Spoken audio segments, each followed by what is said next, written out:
What is up, Ravens flock? Huge shout out for your support for the 410 Sports Talk. Chance and Glenn are the best in the business. They're killing it right now. They love talking Raven talk. Make sure you go subscribe to their channel. Let's go Ravens. Big trust. Hey guys, welcome into another episode of 410 Sports Talk. I'm James Haskell along with my co-host Glenn Martin. And we have a new guest in front of the show, Andy Greder.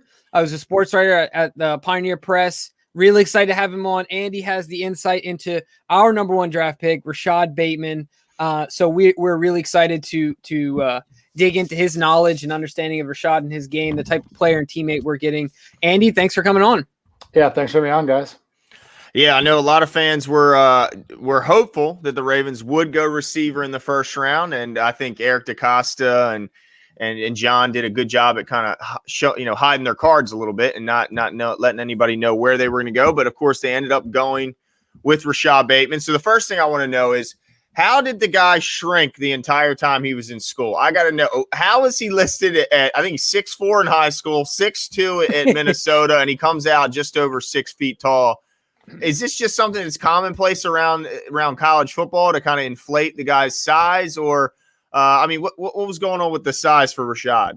Yeah, I think it's pretty normal when you see when you're going into a school, you want to look bigger than you actually are, right? So until the scouts and the front office personnel are actually measuring you, you have a tendency to inflate what you are. Rashod, I think the interesting part was his weight, not so much his height. I think, he was listed at 210 pounds and he came in at 190 during his pro day. And I think what was interesting about that is, number one, he had COVID in June of last year, and he said he lost about 10 pounds. So what was interesting there is he also said that he never played at more than 200 pounds when he was a Gopher. I thought it was interesting to see that he was only 6 feet tall, because he certainly plays bigger than that.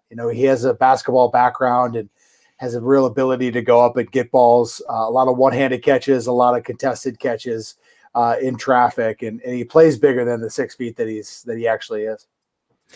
Yeah, that's one of the questions. I'm glad you brought it up, because that was our lead in. What did you see? Did you see any visible after effects of, he got COVID in the summer, came into the season? Other than the weight, did you see any differences in his game, physicality, explosiveness, anything like that? And I guess adding to that, the weight loss, do you think it made a difference for him? I don't know if it made a difference so much for him. I know that, they used him quite a bit differently in 2020 versus 2019. He was in the slot a lot more. In 2019, he benefited from having Tyler Johnson with him, who's now with the Tampa Bay Buccaneers and won a Super Bowl there. So they had a great 1-2 punch, and Tyler was taken in the 5th round of the 2020 draft. And they put Rashod in the slot a lot more in 2020. And Eric DaCosta talked about the versatility kind of leading them to take him in the first round. But I don't know if he's best suited there. I don't think that's how the Ravens plan to use him. It sounds like they see him as an outside receiver, more of an X type, and they wanted to give that versatility to Rashod, and they targeted him a ton. He caught, he was targeted about 50% of Tanner Morgan's throws, and I think he caught about 7 balls a game, which was up from about 4 a game. His average was down, but I think that was just a matter of, they went to him a lot more, and they went to him in the slot, and just a different usage. I don't think that it was, kind of indicative of his game being diminished. I think it was just a different usage, like I said. Gotcha. And with him being just 190 and just over 6 foot, do you have any concerns about him being an outside receiver at the next level? Do you think he'll be fine lining up near the boundary? Yeah, I think you'll probably see him closer to 200. I think that 190 was kind of COVID related. I know that he had asthma, and that's why he opted out kind of initially, is that he was concerned about what it would do with the effects of where he was. I think he'll probably be closer to 200. I think what's interesting about Rashod is, his weight might be a little bit lower, but he is a tremendous route runner. I think that's one of his best attributes, is he's got great get off of the line of scrimmage, which will be, a benefit to him as far as when he deals with more physical, bigger corners. Tremendous route runner, can go up and get plays and get balls. And I think all of those things will translate well to the next level. So this is a question that no other team will ask, and has to do with wide receivers blocking. based on what you know Yeah. about the Baltimore Ravens offense, he's going to be asked to block probably more than most likely more than he did in college, and probably just as much as he did in high school, unless they were a prolific throwing offense in high school. So what's your, I think blocking really comes down to effort and being a team player and things like that, more than, having physical gifts to block people. So what's your take on Rashod and his ability to block and us being able to count on him to be a reliable blocker when his name's called? Yeah, I mean, I joined a radio show yesterday in Baltimore, and they asked me the same question. I don't know what the backstory of the inside joke is with blocking for the Ravens, but it's the second time I've been asked this. It's something that's very important for the Gophers too. PJ Fleck was a former wide receiver. He played at Northern Illinois. He had a cup of coffee with the 49ers. It's really his number one position that is under the microscope the most. PJ Fleck is often looked at as kind of a showman, a salesman, a guy that's very rah-rah and maybe looked at as, maybe superficial for people that don't know him. But he's very detail-oriented. And like I said, wide receivers are under the microscope the most, and run blocking is very much up there as an important trait. So there are many times that you saw Rashod or Chris Otman-Bell or Tyler Johnson, really asked to block downfield or block at the line of scrimmage. And that's something that Rashod has had to do in college. This is a run first, establish the run kind of college offense. And Rashod was asked to do that and did so willingly. And it was very much a requirement here. So if he's asked to do that in Baltimore, like it sounds like there's no doubt that he will, he'll be ready for it. He's done it here. Yeah, part of the just to peel back the onion a little bit, part of it is obviously we have the best running offense in history in the NFL. But aside from that, we feel like when people analyze, media members analyze the Ravens wide receivers, they'll be like, oh, he can't do this, he can't do that, but he can block, Yeah. But he can block. Drives us. Miles Boykin, we had so much high hopes for him. And when we criticize him, the fans always respond, but he's a really good blocker. It's like, but he's a receiver. You can find a guy that can block. I mean, we can pull a tight end off the street who doesn't get a job because he's undersized, and we can make him block. We need a guy that can catch the ball and get open here in Baltimore. So I think that's where it comes from. It drives us crazy. Like, if you're pointing to a receiver and you're saying his best attribute is that's blocking, how you're defending him. That's not a good sign for a receiver. Yeah, especially if you're talking about a number one too, right? Yeah, right, That's exactly. going to be very problematic. I did hear it. I don't know if it was Harbaugh or DaCosta on Thursday night mentioned that run blocking is going to be important for him. So it was mentioned in the first round presser. Oh yeah, like never before. Yeah, certainly. Now, typically, if a rookie's coming in, he's going to be asked to participate on special teams. Did Rashod do any of that? Maybe early on, but did he do it later on in his career as well at Minnesota? No, he didn't. He didn't do very much of that. He's not a returner type. And they didn't ask him to do anything maybe besides, the hands team, which I knew he was on. But, other than that, that's not really his skill set. Gotcha. And then comparing him to the other receivers in this class, I'm not sure how much, time you had to look at the other receivers, but it was kind of the consensus top three with Chase and Waddle and Smith. And then there was that next group of guys. But as Jimmy pointed out, there were a few mocks that had Bateman up there with those top three guys. What are your take as far as how he ranked as a receiver? Because obviously Marshall was another guy. Terrace Marshall was another guy up in the rankings. How did you rank him going into this draft? Yeah, I thought it was interesting to see Kadarius Toney go ahead of him. I thought, Rashod was probably outside of that top tier, and then when Toney went ahead of him, I don't know where he went, a few picks to the Giants, right? Yeah, I think it was like 20th or 21st, somewhere along there.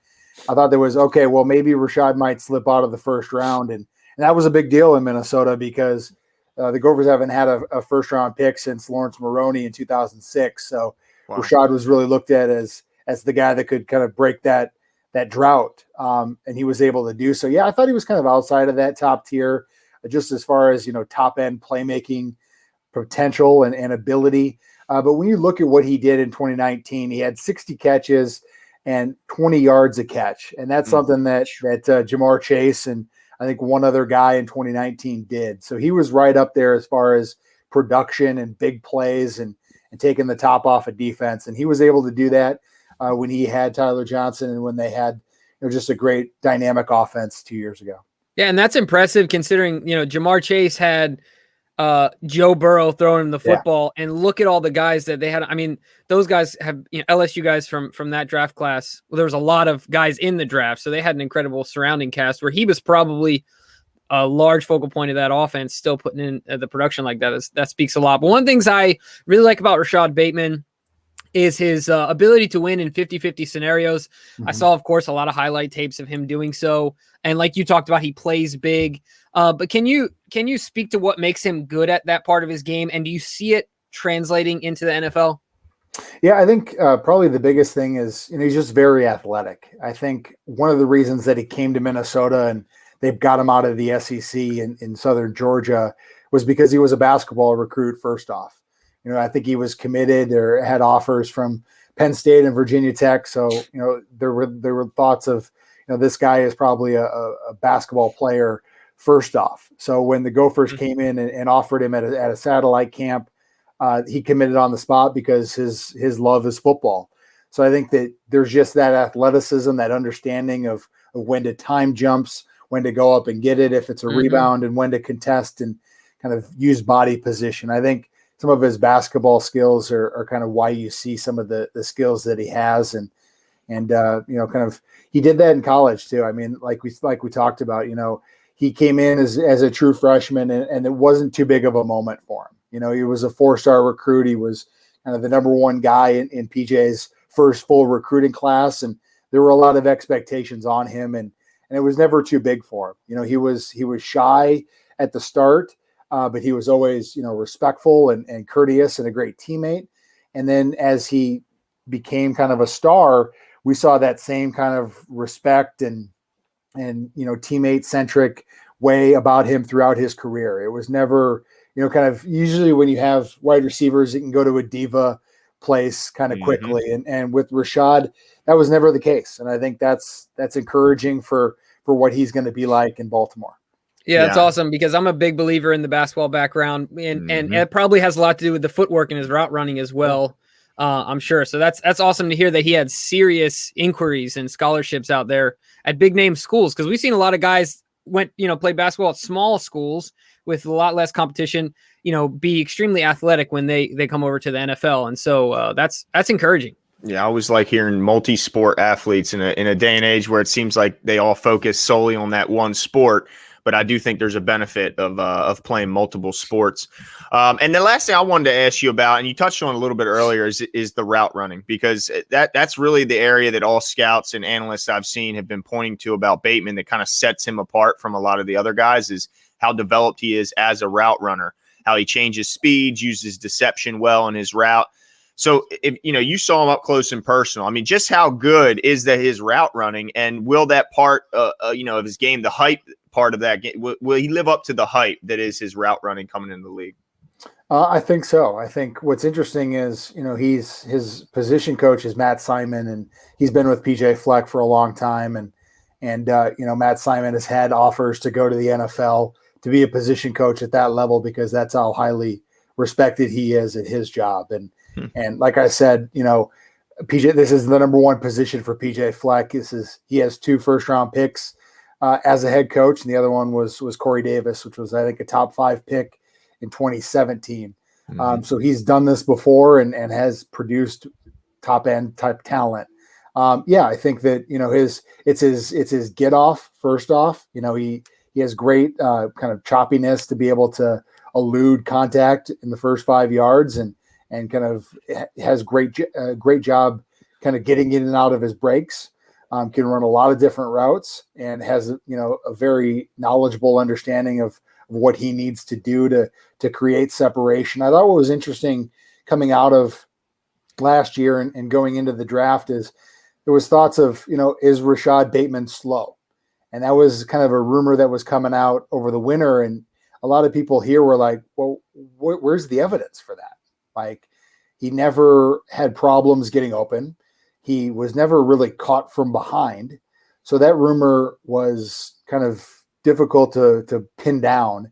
And, he released through his agency at a combine in Arizona, 4.39 40 time. And he backed that up to the 100th point at his pro day. So speed was never an issue for him, and I think that you'll see the ability to get open in the NFL as well. Nice. And Andy, we'll let you go with this one. Do you believe, or what is your confidence level? This is a better way to phrase it, that he will be able to be an effective number one wide receiver in the NFL? Just the demands that are asked here of him. And, I kind of touched on it a little bit is he was a true freshman and came in and was able to make plays, and the scene wasn't too big for him. Nice. And he also doesn't, put a lot of stock in, hey, this is the big name. This is something that I have to do.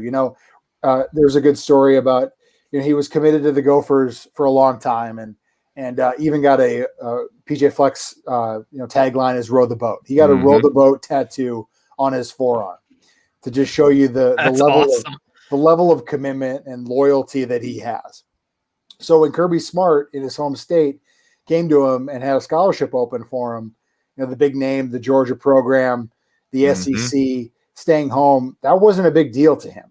He was like, I'm going to stay loyal to who committed to me, who showed me that I was important to them, and I'm going to go to work for them.